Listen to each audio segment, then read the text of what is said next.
L'opposition gabonaise, celle qui se définit comme la vraie, tense ses partenaires désormais engagés dans la concertation politique préélectorale.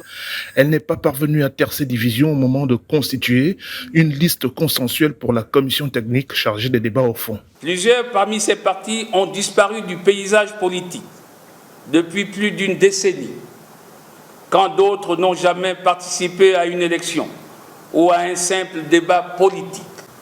Il est évident que cette concertation comporte les germes d'une inefficacité programmée. Aux doutes de départ se succèdent aujourd'hui des certitudes. En l'absence de la plateforme Alternance 2023, les discussions se poursuivent ici sur l'esplanade du ministère de la Défense.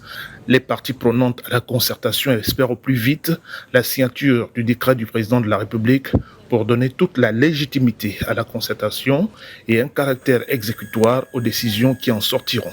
Ce décret fait en sorte que les autorités de notre pays s'engagent à ce que les décisions prises soient à un moment ou à un autre après les procédures d'usage exécutoire.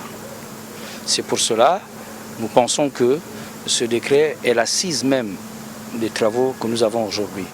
De son côté, le gouvernement apporte les gages de bonne foi sur l'issue des présentes assises. Nous avons apporté suffisamment de garanties, mais en veulent davantage. C'est une négociation et on va continuer à travailler pour les rassurer. Les rassurer de ce que l'engagement pris par le chef de l'État sera mis en œuvre par le gouvernement et les institutions concernées, dans le respect de la Constitution. Les instruments d'encadrement de la concertation, le code de bonne conduite et le règlement intérieur sont adoptés. Les sujets sont mis sur la table. Ils portent entre autres sur l'harmonisation des mandats électifs et la transparence des prochaines élections.